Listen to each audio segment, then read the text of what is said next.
Kasunod ng mga paalala sa mga sundalo tungkol sa pagiging tapat sa konstitusyon at loyalty, inanunsyo naman ni Pangulong Bongbong Marcos ang pagtataas ng sahod at subsistence allowance ng mga military and uniformed personnel.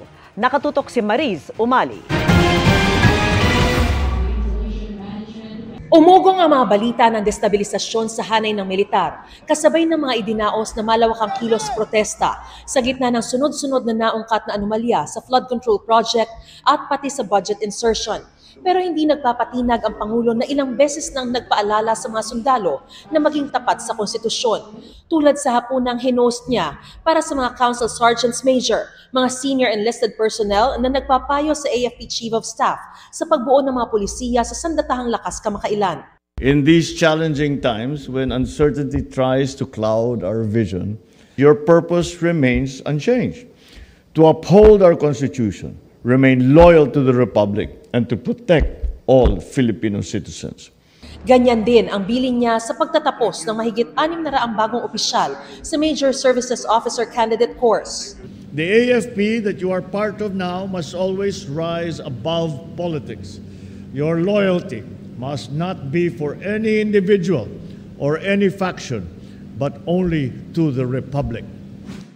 Ngayon, may magandang balita pang inanunsyo ang Pangulo para sa mga military and uniformed personnel, kabilang ang mga sundalo at mga pulis, pati Coast Guard, mga bantay sa mga preso at mga nasa National Mapping and Resource Information Authority.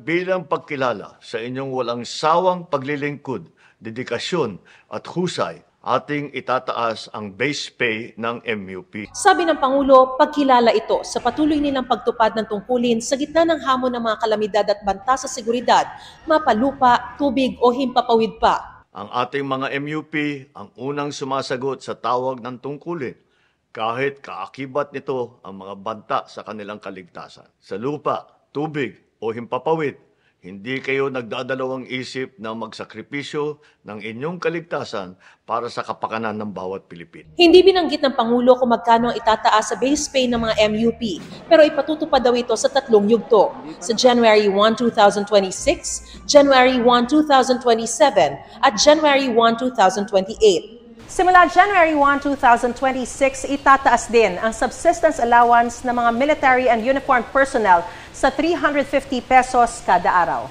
Para sa GMA Integrated News, Mariz Umali, nakatutok, 24 oras.